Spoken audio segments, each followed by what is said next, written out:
Hello guys, welcome my to YouTube channel. আমি স্বপন মণ্ডল বলছি। আপনাদের সবাইকে স্বাগত। আশা করি ভালো আছেন, ভালো থাকবেন। আমি আগের থেকে অনেক ভালো আছি। একটা কথা বলার জন্য আপনাদের এই ভিডিওটা করা, যে আপনারা একটা ভিডিও আমাকে দেখেছেন, দোকানের সামনে আমি ড্যান্স করছি। পিছনে একটা দোকান ছিল, শাটার দেওয়া। তার পাশে একটা ওনার দোকানের অ্যাড ছিল। এই অ্যাডের মধ্যে ওই ভদ্রমহিলার ফোন নাম্বার ছিল। উনি একটা টেলার।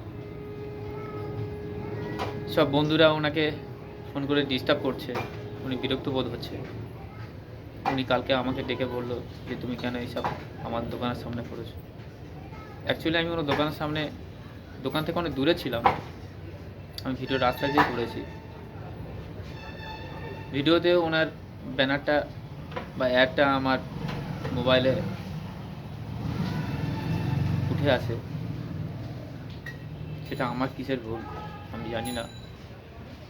বন্ধুদের কাছে একটাই আমার রিকোয়েস্ট, ওনাকে আর ডিস্টার্ব করবেন না। ফোন নাম্বার আমার নয়, উনি একটা দোকানদার মহিলা, উনি বিরক্ত বোধ হচ্ছেন। প্লিজ আমাকে আর বিপদে ফেলবেন না, এইটাই আপনাদের কাছে আমার বিনতি, নিবেদন, প্রার্থনা। আমাকে সাপোর্ট করুন, আমার পাশে থাকুন। আপনারা ভালো থাকুন, সুস্থ থাকুন, এটাই আমার প্রার্থনা। টাটা।